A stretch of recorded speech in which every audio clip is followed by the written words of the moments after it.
Dan mam ken yingri Mam gudayam haore Be yamam tenga. Gloire à Dieu. Je suis très content ce matin de me présenter devant vous par la grâce du Seigneur et par son amour infini qui nous a donné la vie et sa protection. Il nous a fait voir ce nouveau soleil de cette jolie journée et ce dimanche, donc c'est un jour auquel l'Église se réunit pour bénir et célébrer le nom de Jésus. Et la Bible nous dit que le nom de Jésus est au-dessus de tout nom. Amen. Amen. Et que tout genou fléchira et que toute langue confessera que Jésus est le Seigneur des Seigneurs. Que son nom soit béni, que son nom soit loué à jamais dans ma vie, dans ta vie, dans tout ce que nous faisons par sa grâce. Donc ce matin, je suis encore parmi vous. Je voudrais saluer le révérend pasteur Michel Janton et son épouse Michou pour l'opportunité qu'on me donne de pouvoir administrer la parole de Dieu. Que Dieu bénisse ce ministère et salutations à vous tous qui êtes là ce matin et également à tous ceux qui écoutent à travers les réseaux sociaux et à travers le site révélationbible.com FR, autant pour moi. Et que, moi je vais toujours sur .com. Voilà pourquoi je dis .com. Ok, que Dieu bénisse tous ceux qui, à travers le monde ou à travers les réseaux sociaux, écoutent les prédications et entendent le message de la parole de Dieu pour se perfectionner, pour aller plus de l'avant avec Dieu. Donc ce matin, je voudrais simplement partager avec vous une pensée. J'ai demandé à Dieu, voilà, je ne veux pas prendre des thèmes ou fouiller la Bible et prendre des versets pour partager comme ça, mais quelque chose que Dieu peut réellement mettre moi dans mon cœur pour que je puisse partager avec vous. Car moi-même qui vous parle, cela me fait du bien et cela m'aide à aller de l'avant avec lui. Donc c'est très très capital de savoir que aujourd'hui nous vivons dans un monde de combat. Voilà. Donc je vais vous parler de la responsabilité. Quelle est ma responsabilité dans le monde pour la mission que Jésus m'a donné. Voilà. Donc, quelle est ta responsabilité? Nous ne sommes pas là simplement pour nous réunir le dimanche ou dans la semaine, partager nos peines, partager nos douleurs, partager nos joies et prier les uns pour les autres. Et puis après, voilà, aller travailler et aller prendre des récréations. Non, cela ne doit pas seulement se limiter à là. Mais en dehors de tout ça, j'ai une responsabilité pour la mission auquel Christ m'a confié. J'ai été sauvé pour servir. Dieu ne m'a pas sauvé pour me sauver comme ça. Non, je ne vis pas ma vie chrétienne pour vivre une vie comme ça. Donc ceux qui vivent dans le monde, ils vivent selon le trait de ce monde. Ils vivent selon les convoitises de ce monde. Mais toi, tu as eu l'occasion de toucher la parole de Dieu, de toucher Jésus, de savoir, de goûter et de connaître le saveur de la parole de Dieu. Donc ce matin, j'aimerais qu'ensemble, nous puissions voir quelles sont nos responsabilités aujourd'hui dans la mission que Dieu a donnée à l'Église. Donc, tu fais partie de l'Église ou peut-être il y a des gens peut-être qui ne sont pas encore donné leur vie à Christ. Voilà, donc ils écoutent les messages par-ci, par-là, ils écoutent tel pasteur, tel prêtre, tel imam, tel je ne sais quoi. Donc, et chacun a tendance à chercher la vérité. Alors que nous ne cherchons pas la vérité. Nous avons la vérité. Alléluia. Amen. Nous avons la vérité. Et la vérité, c'est Christ. Et la Bible dit, tu connaîtras la vérité et la vérité te rendra libre.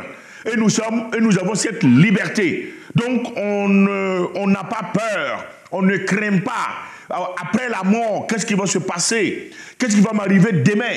Qu'est-ce qui va m'arriver après-demain? Non, nous mettons tout entre les mains de celui-là qui a créé les cieux et la terre.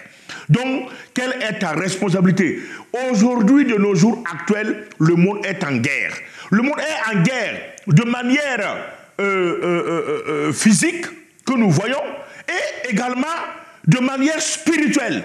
Mais je ne veux pas parler de la guerre physique, où on met des bombes, où actuellement au Burkina Faso, il y a des terroristes qui viennent tuer des gens, égorger des gens, au Sahel, au nord, à l'est du Burkina Faso, et au Mali, et au Niger. Voilà, donc ces trois frontières, ces trois pays qui sont menacés à fond, où il y a des déplacés et des déplacés internes, et les gens ne savent pas quoi faire.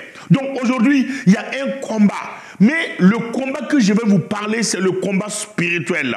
Et voilà pourquoi la mission est importante. De savoir que la mission, nous devons faire la mission.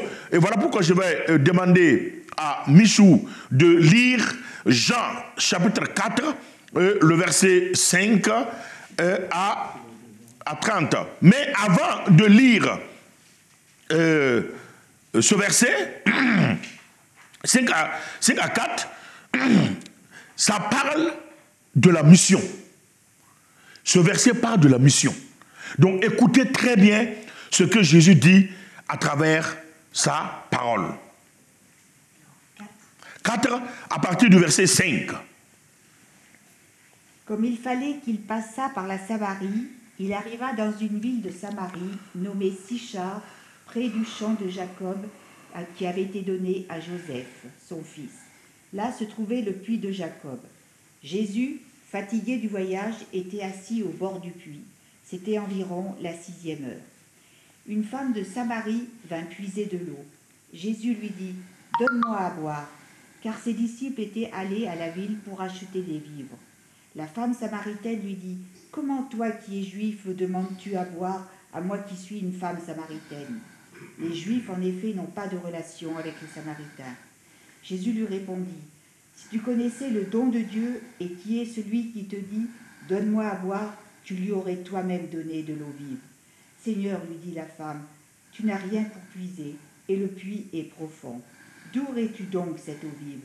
Es-tu plus grand que notre père Jacob qui nous a donné ce puits et qui a bu lui-même, ainsi que ses fils et ses troupeaux ?»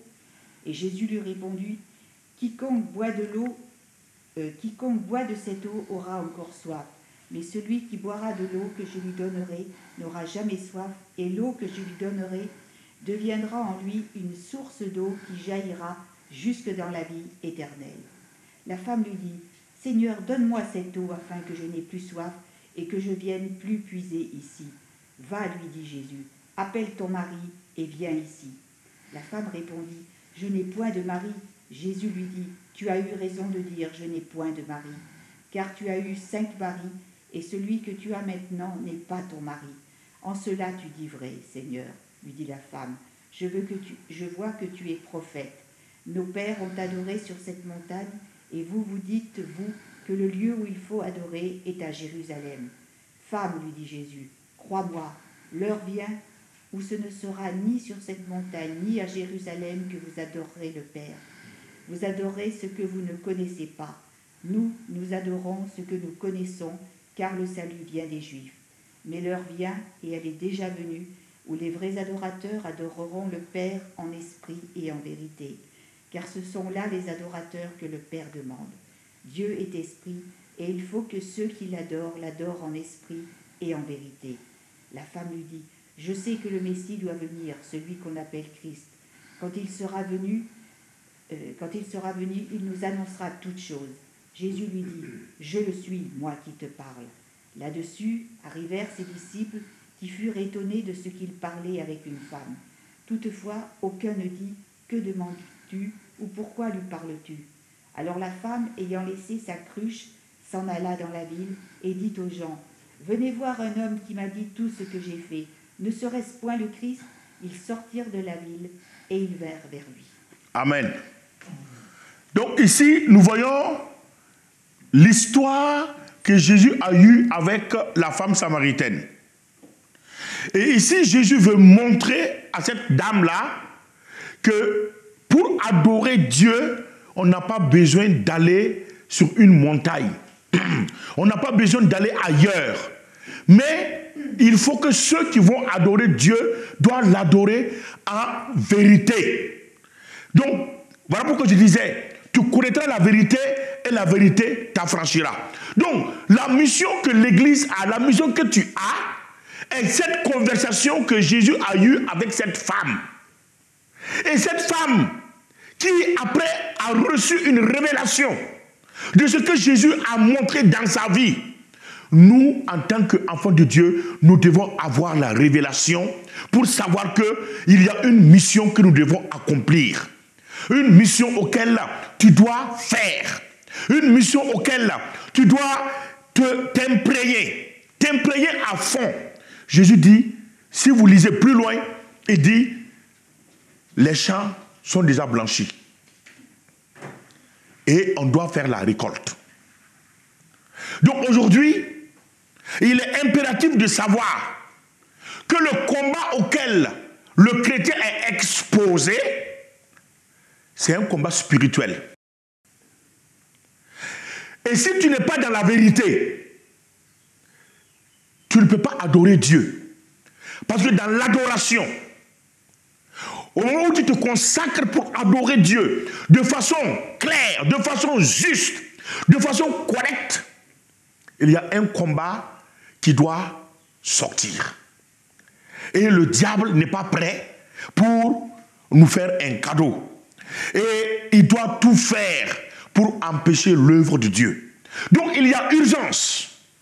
Il y a urgence dans le travail. Il y a urgence dans l'appel de Dieu. Il y a urgence pour la mission auquel Dieu nous a conviés parce que le champ est blanc. Et nous devons aller récolter. Ce qui veut dire qu'on doit aller prêcher la parole. On doit annoncer l'évangile. Annoncer l'évangile de la manière dont que je vis, de la manière dont que je parle, de la manière dont que je raisonne, de la manière dont je regarde les autres. Ça, c'est d'abord un premier cas. Le deuxième cas, c'est aller témoigner de Jésus. Dire à quelqu'un, Jésus a besoin de toi. Aujourd'hui, nous avons beaucoup de moyens. À travers les réseaux sociaux, nous pouvons évangéliser. Nous pouvons aller en mission. Nous avons la possibilité de faire beaucoup de choses aujourd'hui. Donc, pour dire que c'est devenu très facile aujourd'hui pour les enfants de Dieu de montrer que la mission, nous avons tous les atouts pour faire la mission. Il n'y a plus d'excuses. Il n'y a plus d'excuses pour l'Église. Il n'y a plus d'excuses pour les chrétiens de ne pas mener ce combat. Maintenant, le combat réel, spirituel, que la Bible nous parle, le combat spirituel, l'apôtre Paul va écrire à l'Église de Éphésiens. Il dit aux Éphésiens, nous n'avons pas à lutter contre la chair et le sang, mais contre des esprits. Et nous allons voir l'idée que l'apôtre Paul a eu à dire.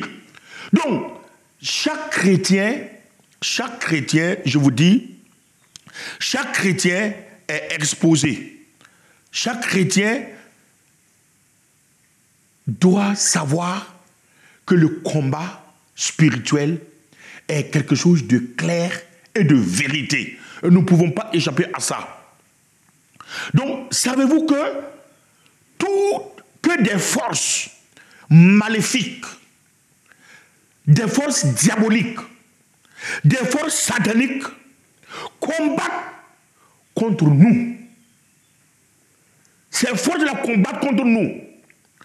Que nous en soyons conscients ou pas conscients, ces forces du mal sévissent dans le monde spirituel.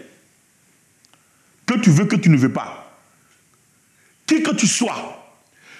Ceux-là qui ne connaissent pas Dieu, ces esprits méchants les maintiennent endormis. Voilà.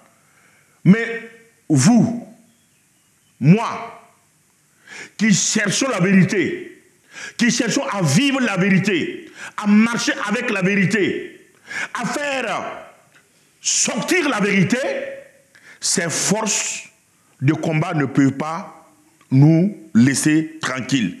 Ils sont prêts à nous combattre. Voilà pourquoi dans Éphésiens chapitre 6, nous allons le lire. Éphésiens 6, chapitre 6, verset 12, dit ceci. Car nous n'avons pas à lutter contre la chair et le sang. Nous ne luttons pas contre la chair et le sang, mais contre les dominations, premièrement.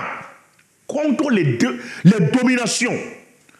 Donc, ce qui veut dire que les dominations, les puissances de l'air. Il y a Satan qui domine le monde. Satan domine le monde. Il veut contrôler le monde.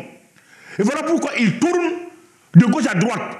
Il ne peut pas être en même temps à Paris et être en même temps à Kikilima. Ce n'est pas possible. Donc Satan se promène. Et l'exemple nous est donné dans la Bible que Dieu convoque une réunion. Et puis la Bible dit que Satan s'est présenté. Dieu convoque une réunion. Satan ose se présenter à cette convocation. Mais la Bible ne nous a pas dit que Dieu l'a convoqué. La Bible ne nous a pas dit que Dieu l'a invité. Non. Mais il s'est présenté à cette rencontre-là. Et Dieu va lui poser la question. D'où viens-tu? Satan dit de parcourir le monde. Oui. C'est le père du mensonge. Il parcourt le monde. Il parcourt partout. Et Dieu lui dit, mais as-tu remarqué mon serviteur Job? Est-ce que tu l'as vu? C'est un homme intègre. Il dit, mais Dieu, d'une manière désintéressée, que tu protèges Job, permets que je parte retirer ce qu'il a. Et il va te régner. Oui, Satan se présente, souvent devant Dieu, et il est prêt pour attaquer Stéphane. Oui. Et si Stéphane ne fait rien, il va venir. Job priait pour ses enfants. Job faisait en sorte que quand ses enfants faisaient des fêtes, il offrait un sacrifice en disant que peut-être mes enfants ont péché contre l'Éternel. Il était pieux. Mais aujourd'hui, Satan se présente également pour nous accuser. La Bible dit que c'est l'accusateur. Satan nous accuse. Il vient simplement pour nous accuser. Il n'a pas autre chose à faire que de nous accuser devant Dieu. Mais gloire à Dieu, la Bible dit, nous avons un avocat. Jésus de Nazareth est notre avocat. Donc Satan vient, il fait ce qu'il a à faire. Mais nous sommes puissants et forts en Jésus-Christ. Donc il domine. Voilà, il domine le monde. Et ensuite, la Bible dit que contre les autorités, Satan a placé des autorités partout dans chaque continent. Continent européen, africain, américain, Amérique du... Tous les 5 continents, Satan a ses représentants où il a mis là-bas. Vous voyez que l'apôtre Paul, poussé par le Saint-Esprit, il a bien fait la spécification des choses. Et ces esprits contrôlent les continents. Ensuite, il dit, contrôle les princes de ce monde. Dans chaque nation, il y a des princes. Des princes maléfiques qui contrôlent la France, qui contrôlent le Burkina Faso, qui contrôlent la Chine, qui contrôlent le Nigeria, qui contrôlent la Chili, qui contrôlent... Voilà, donc il y a ces esprits-là qui gouvernent. Parce que Satan ne peut pas être là et là et là. Non. Et voilà pourquoi la Bible dit, contre les princes de ce monde, de ténèbres, il a bien précisé, les princes de ce monde de ténèbres. Et ensuite, contre les esprits méchants. Maintenant, ces esprits méchants-là sont établis dans chaque ville. Dans chaque ville, il y a ces esprits méchants qui sont établis pour amener la division, pour amener la diffamation, pour amener les divorces, pour amener les maladies, pour amener les problèmes, les mésententes, les guerres tribales, pour dire l'esprit de supériorité, l'esprit de vengeance, l'esprit d'orgueil. Ces esprits méchants sont établis dans les lieux. Alléluia. On dit, ils sont établis dans les lieux célestes.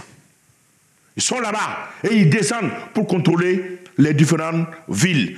Et la Bible dit, c'est pourquoi prenez toutes les armes. Ah, alléluia. Gloire à Dieu. Quelle arme as-tu? Ou quelle arme tu dois prendre? Ceux qui n'ont rien compris prennent des armes pour tuer les Burkinabés, pour les égorger. Au Mali, au Niger, en Chine, même en France ici, dans des villes, les gens respectent.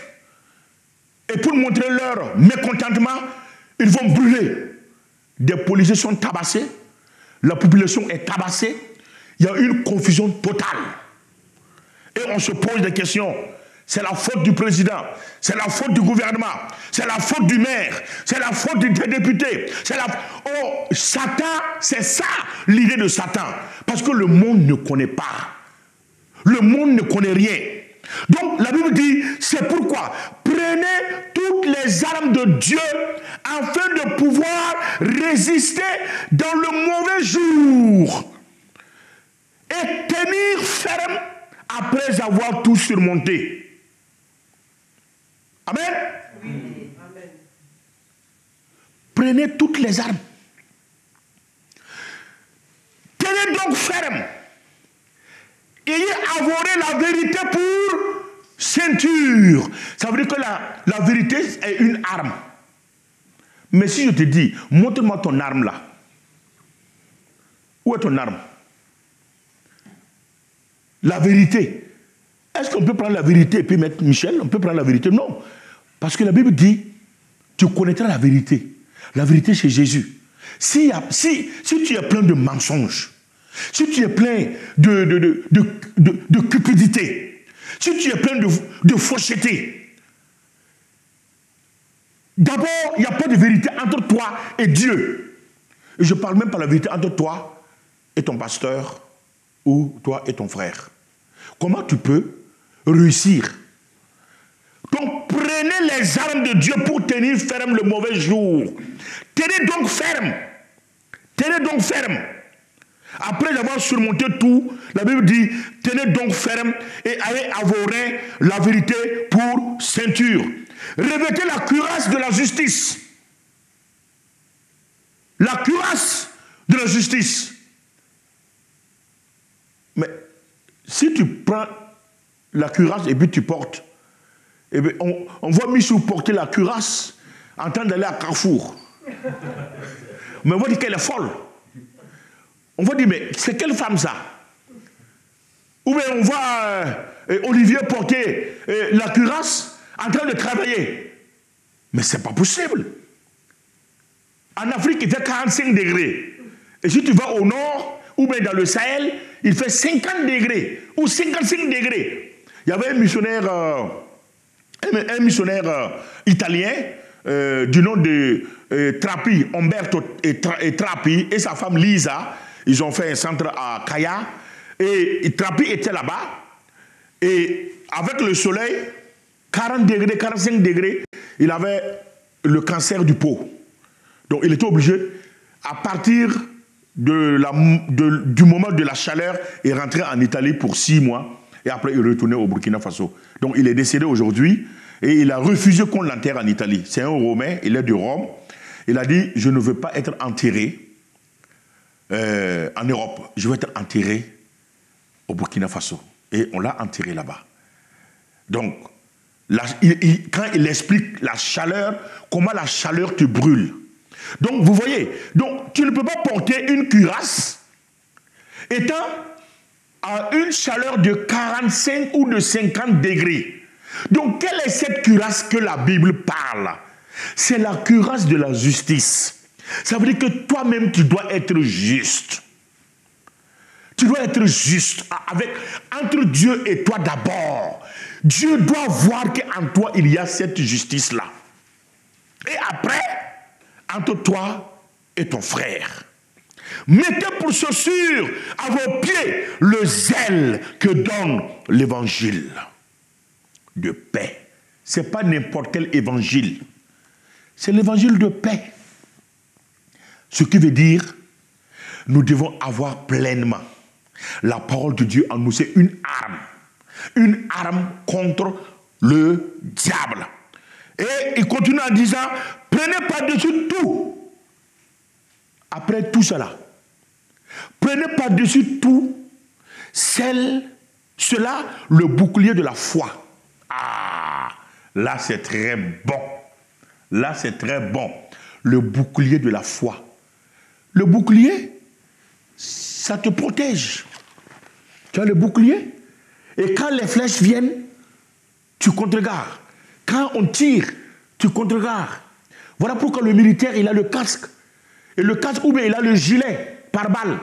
Et le gilet par balle, quand on tire, ça veut dire que la balle ne peut pas traverser le gilet pour t'atteindre. Et la Bible dit, par-dessus tout cela, prenez le bouclier de la foi. Pas le prendre simplement. Avec lequel vous pouvez éteindre les traits enflammés du malin. Ça veut dire que le mauvais jour, Satan va venir pour nous combattre. Vous savez, il y a des gens, ils ne prient jamais même pour le combat spirituel. Non. Dans sa vie chrétienne, prendre un moment, consacrer ce moment pour prier contre les esprits méchants. Comme à citer dans la parole de Dieu ici. Ils ne le font pas. Satan a amené Jésus dans le désert pour être tenté. C'est Satan qui l'a amené. Hein? C'est le Saint-Esprit. Amen. Pour être tenté. Et quand il est arrivé dans le désert, qu'est-ce qui s'est passé? Jésus lui dit, tu vois les pierres là, transforme ça en pain pour manger. Ce n'est pas là-bas que je voudrais même parler. On dit qu'après, il l'a amené sur le temple. Et il a dit quoi? Laisse-toi jeter. Parce qu'il est écrit. Il est écrit. Satan connaît la parole. Mais quand vous lisez la Bible, quand vous lisez Psaume 91, bon, ce n'est pas un enseignement, donc je vous le dis, vous pouvez après aller chercher pour voir, et même ceux qui écoutent également, vous pouvez aller chercher pour voir. Psaume 91 que Satan a utilisé pour tenter Jésus. Et dans Psaume 91, à partir du verset 12, Satan dit à Jésus, il est écrit qu'il enverra ses anges et qui te porteront et que ton pied ne heurtera pas une pierre. Mais le verset 13, Satan n'a pas utilisé le verset 13. Parce que le verset 13 était contre lui. Donc il s'est limité au verset 12. Donc Satan vient, il nous combat avec la parole. Et Jésus, qu'est-ce qu'il a fait? Jésus aussi a utilisé la même parole pour le combattre. Jésus dit, il est aussi écrit, tu ne tenteras pas le Seigneur ton Dieu. Ah! Vous voyez la vérité. Donc, quand Satan vient pour te combattre, il vient avec la parole, tu dois utiliser la parole. Mais si tu ne connais pas la parole, comment tu vas pouvoir le combattre? Ce sera très difficile de pouvoir le combattre. Si nous lisons dans 2 Timothée, 2 Timothée chapitre 4. 2 Timothée chapitre 4.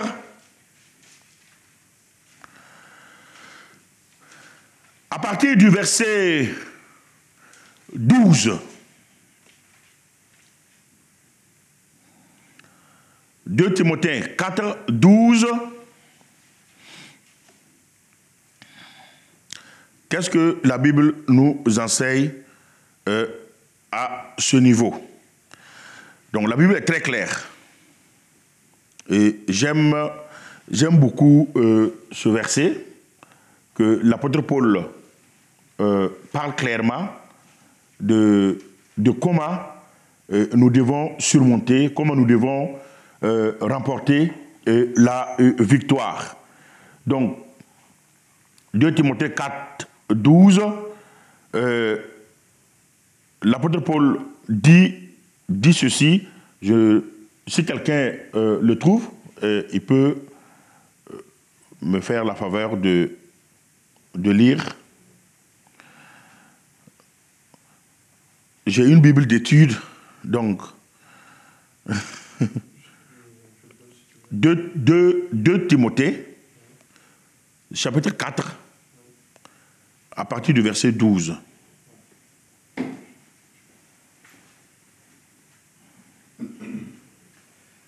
J'ai envoyé Tychik à Éphèse. Quand tu viendras, apporte le manteau que j'ai laissé à Troie, chez Carpus, et les livres, surtout les parchemins. Alexandre, le forgeron, m'a fait beaucoup de mal. Ouais. Le Seigneur lui rendra selon ses œuvres. Garde-toi aussi de lui, car il est fortement opposé à nos paroles. Dans ma dernière défense, personne ne m'a assisté, mais tous m'ont abandonné. Que cela ne leur soit point imputé. C'est le Seigneur qui m'a assisté et qui m'a fortifié, afin que la prédication fût accomplie par moi et que tous les païens l'entendissent. Et j'ai été délivré de la gueule du lion. Le Seigneur me délivrera de toute œuvre mauvaise et il me sauvera pour me faire entrer dans son royaume céleste. À lui soit la gloire. Amen. Au siècle des siècles. Amen. Voilà un exemple que l'apôtre Paul donne de lui-même, d'un combat physique. Et il donne, et dit à Timothée, éloigne-toi de cet homme-là. Nous avons des gens comme ça. Des gens qui cherchent à nous nuire, des gens qui cherchent à nous blesser. Et nous ne devons pas nous arrêter sur ces gens-là. Nous devons continuer, nous devons aller de l'avant pour que Dieu soit glorifié. Nous n'avons pas le temps à perdre avec ces personnes. Mais nous devons tenir ferme. Tenir ferme pour remporter la victoire. Et la Bible nous dit dans 1 Jean 3, 8 que Jésus est apparu pour détruire les œuvres du diable. Quand nous lisons 1 Jean chapitre 3, à partir du verset 8, Jésus est venu pour détruire les œuvres du diable. Et nous, en tant qu'enfants de Dieu, nous devons prier. Prier pour détruire les œuvres du diable. Nous ne devons pas prier pour détruire Satan. Nous ne devons pas prier pour envoyer le feu sur les démons. Mais nous devons prier pour détruire les œuvres. Si tu les lis également, tu ne peux pas lier quelqu'un et puis le dire de partir. comment il va partir? Il ne peut pas bouger. Tu l'as lié. Il ne peut pas bouger. Mais tu lis ses œuvres et maintenant, tu le saches. Va-t'en. Et c'est ça, la prière dans le combat. Cela est très, très capital. Que nous puissions connaître que nous sommes en guerre.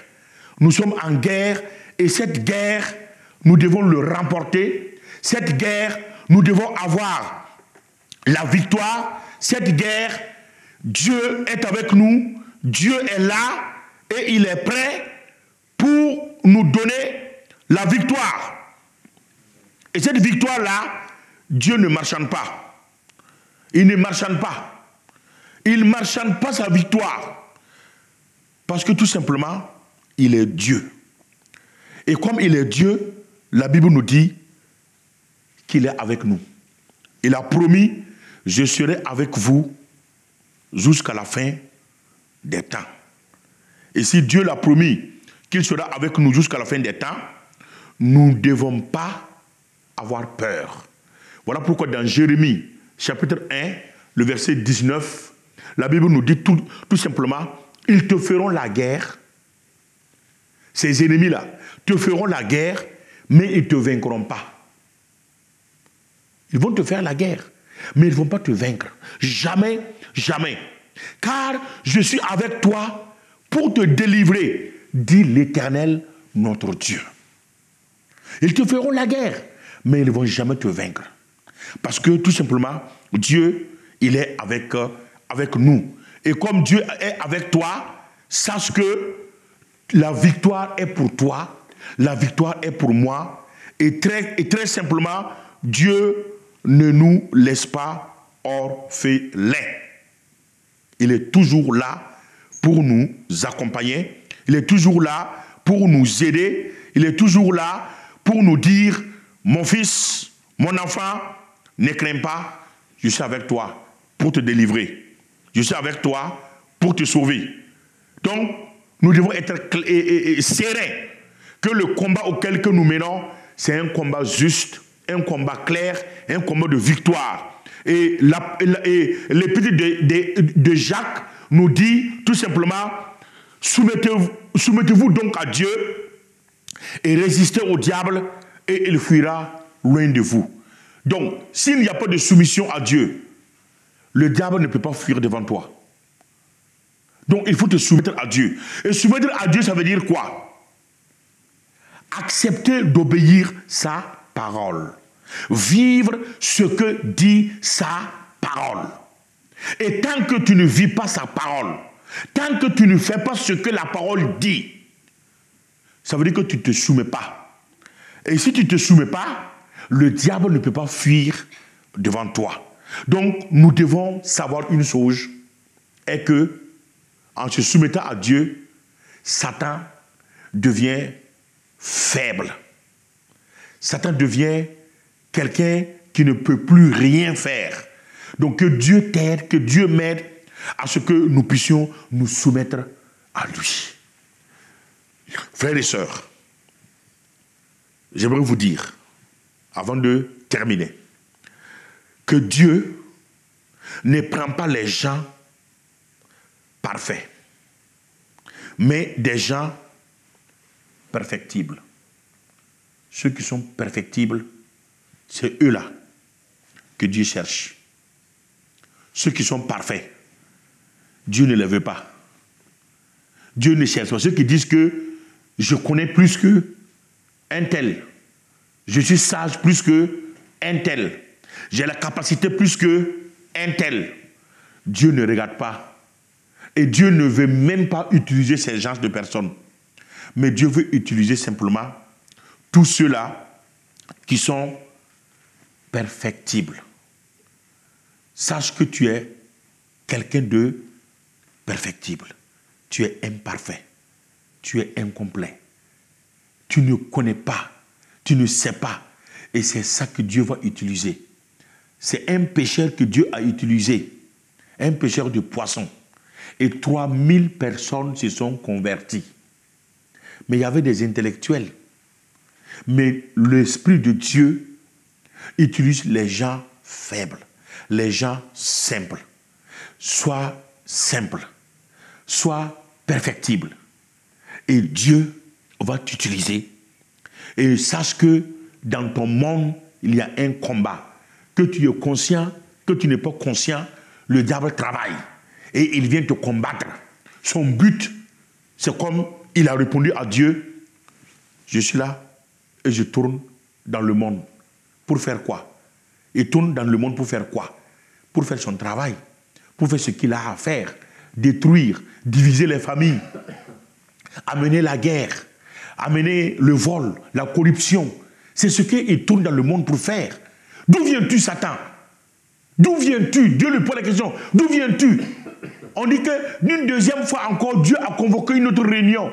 Et Satan s'est présenté de nouveau. Et Dieu lui a dit, mais est-ce que tu as vu mon serviteur Job? Il dit, mais Seigneur, touche son corps et tu verras qu'il va te maudire. Il va te régner. Dieu dit, va. Vous voyez, Dieu avait confiance à Job. Dieu avait confiance à Job. Est-ce que Dieu peut avoir confiance en Nicolas? Est-ce que Dieu peut avoir confiance en toi? Il y a des moments, des choses qui nous arrivent. Regardez le pasteur, il y a une semaine de cela, il y a un pasteur qui a été égorgé au Burkina. Il n'est pas le seul. Mais ce pasteur qui a été égorgé, tout le monde dit, oh, pourquoi Dieu a permis ça? Pourquoi le Seigneur a accepté que ce pasteur soit égorgé? Ah, pourquoi? Mais je te pose la question, pourquoi Jésus a laissé Jean et on l'a décapité? Pourtant Jean a envoyé. Allez-y demander à Jésus, est-ce qu'il y a un autre Messie qui doit venir? Ou bien c'est toi? Jésus dit, allez-y dire à Jean, les boiteux marchent, les aveugles voient, la bonne nouvelle du royaume est annoncée. Et puis il a continué son chemin. Il n'a même pas cherché à dire quoi que ce soit. Les disciples des gens sont retournés en prison et ils ont rapporté ça à Jean. Quelques jours après, la tête de Jean était sur un plateau. Alors, Jésus était là quand on a coupé la tête de Jean. Les disciples, Étienne a été lapidé. Il a été lapidé. À mort. Vous savez comment les disciples sont morts? Pierre a été crucifié, la tête en bas, les pieds en haut. Alors, ce qui arrive, nous on dit quoi? Non. Il faut savoir que si quelqu'un arrive ici et puis il tue Michel, oh là là là là là, mais pourquoi Dieu a permis ça? Oui, Dieu l'a permis parce que ça va le glorifier. Alléluia. Dieu l'a permis, ça va le glorifier. Ah mais je suis malade. Pourquoi Dieu permet que je sois malade? Mais il fait ce qu'il veut. On a dit qu'il est Dieu. Il fait ce qu'il veut. Alors, où est le problème? Qui peut contester contre Dieu? Qui? Personne. Donc dans notre vie, ne cherchons pas les pourquoi. Cherchons plutôt à plaire à Dieu.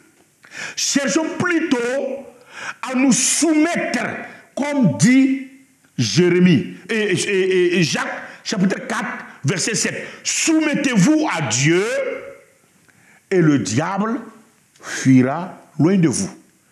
Nous devons faire ça. Mais les pourquoi, ça appartient à Satan. Ça appartient aux démons. Le pasteur a été décapité. Ça fait, il y a d'autres pasteurs qui ont été également décapités, tués. Des chrétiens, ils sont arrivés dans une église, ils ont encerclé l'église, ils ont mis le feu. Et ceux qui sortaient recevaient des balles. Et Dieu, il est là et il les regarde. Oui. Les chrétiens à Rome, Michel m'a amené dans le Colisée, on a regardé. Des chrétiens qu'on faisait sortir Et les lions les mangeaient. Et ce peuple était là à applaudir et à se réjouir. Alors, le peuple de Dieu qui a été massacré, on m'a raconté qu'on prenait les enfants juifs, on les jetait en l'air, et puis avec le pistolet, pow, on les tuait. Dieu était là et puis il regardait. Alors, nous avons une mission, prêcher la parole de Dieu. Le reste là, ça ne te regarde pas.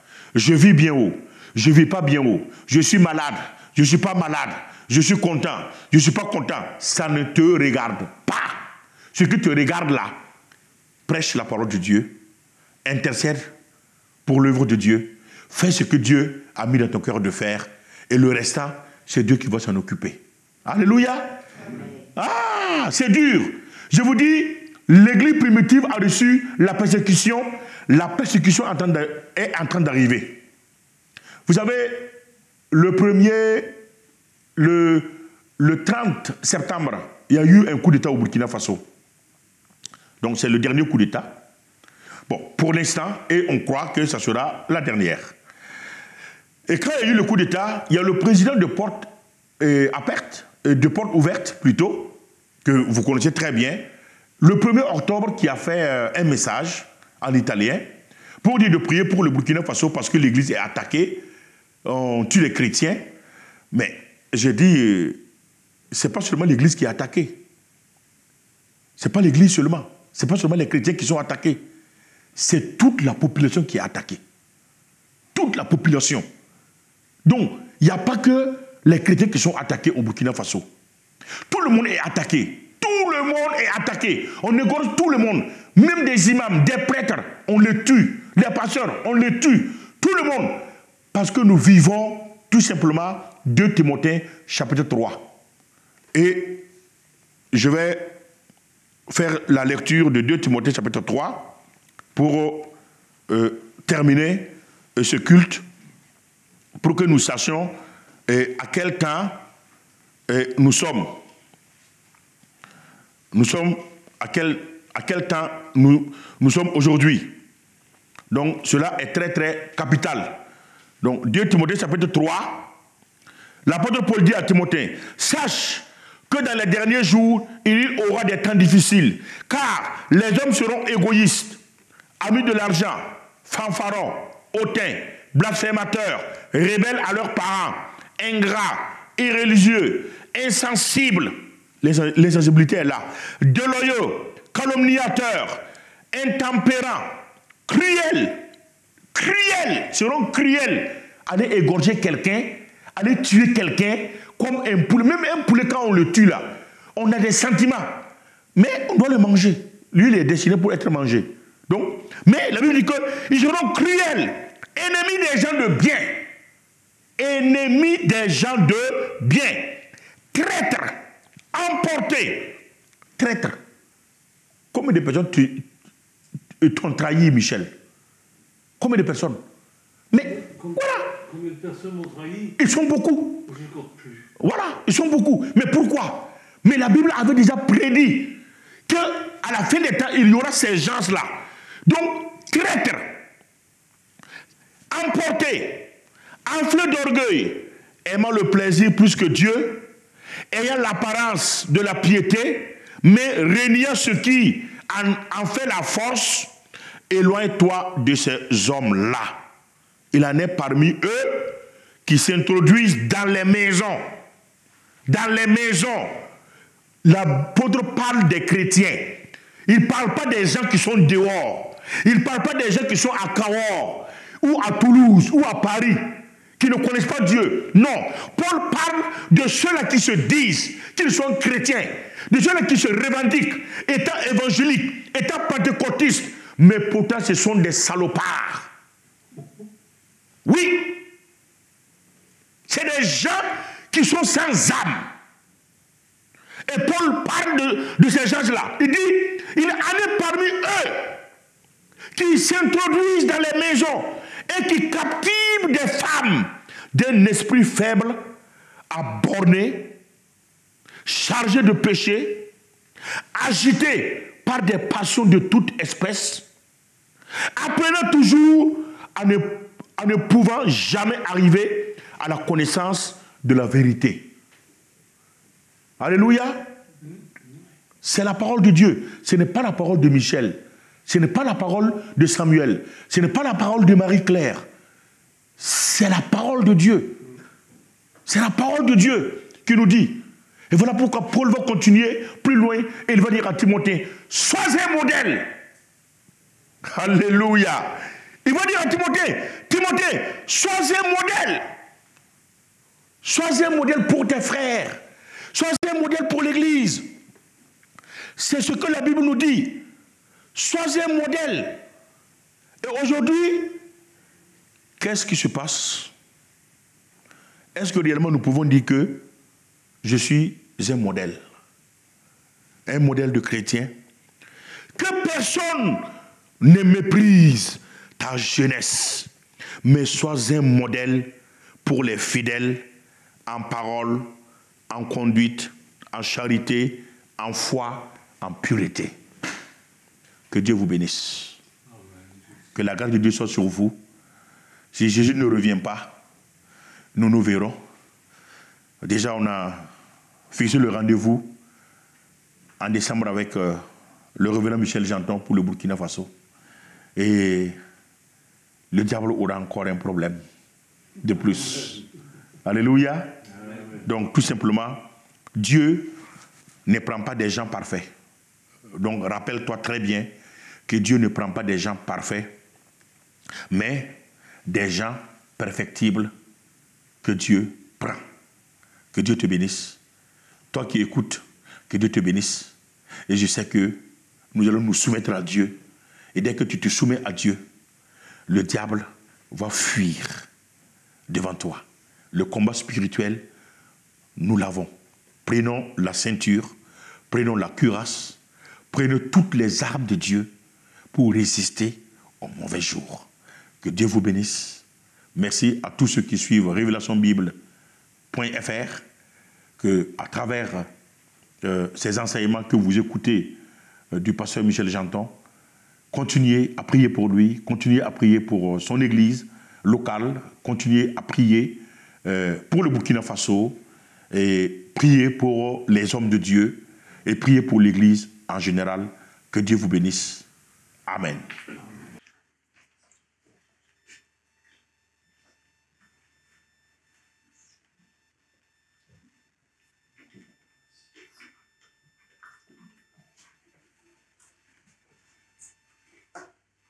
Je suis complètement d'accord avec ce que notre frère Nicolas a dit ce matin. Je sais que nous vivons dans les tout derniers temps. Nous ne sommes pas de ces prophètes qui donnent des dates, mais nous savons que nous sommes arrivés au bout et que le diable sait qu'il n'a plus beaucoup de temps. Mais nous le savons aussi. Et nous allons redoubler d'efforts pour pouvoir le vaincre au nom de Jésus, le faire fuir au nom de Jésus. Amen. Amen. Amen. Vous êtes avec moi? Amen. Vous êtes avec nous? Que Dieu soit béni. Je voudrais profiter de ce moment pour remercier tous les donateurs. J'ai été voir sur PayPal. Je n'allais plus parce que je voyais qu'il y avait de moins en moins de donateurs. Ah oui, j'ai été surpris de voir que beaucoup se sont réveillés et je vous remercie beaucoup.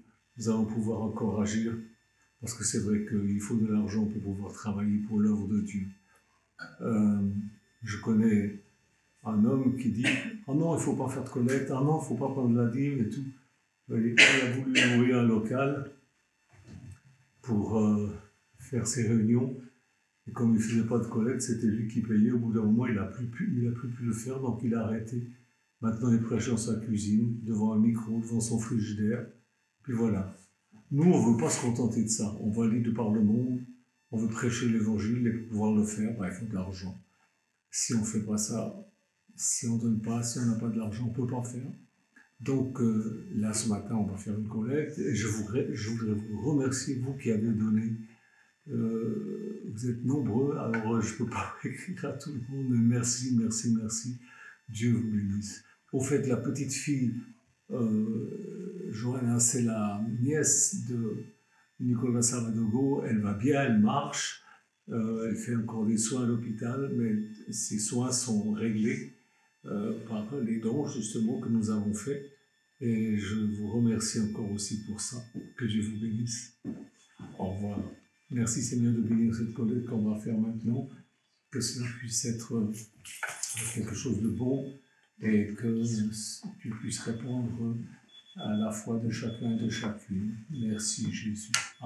Je veux aussi remercier Dieu parce que nous avons prié pour notre frère Stéphane qui a fait des études pendant des années et à la fin de ses études en comptabilité très élevée, il a eu son diplôme, il est allé se présenter dans une maison importante, une maison suisse qui se trouve pas très loin de chez nous et il a été pris comme ça. Amen. Amen. Merci. C'est notre pianiste, que Dieu te bénisse, mon frère. Merci. Il commence demain, c'est ça? Qui c'est qui va aller promener le chien, alors? Ça va être une autre histoire. Au revoir, à bientôt, Dieu nous garde. Merci. Ok. Mamna tum sezi, mamna tum sezi, mamna tum sezi, ma surifa. Mamna tum sezi, mamna tum sezi, mamna tum sezi, ma surifa. Saya winga, saya yungo. Mamna tum sezi, ma surifa. Saya noro, saya toro. Mamna tu zezi lema surifa. Mamna tu zezi, mamna tu zezi. Mamna tu zezi lema surifa. Mamna tu zezi, mamna tu zezi. Mamna tu zezi lema surifa. Saya winga, saya yungo. Mamna tu zezi lema surifa. Saya noro, saya toro. Mamna tu zezi lema surifa. Alléluia, Alléluia, Alléluia, Amen. Alléluia, Alléluia, Alléluia, Amen. Mamna tu Jésus, mamna tu Jésus. Mamna tu Jésus, lema surifa. Mamna tu Jésus, mamna tu Jésus. Mamna tu Jésus, lema surifa. Saya winga, saya yungo. Mamna tu Jésus, lema surifa. Mamna tu Jésus, mamna tu Jésus. Mamna tu Jésus lema surifa. Saya noro, saya toro. Mamna tu Jésus lema surifa. Barkwena. Amina.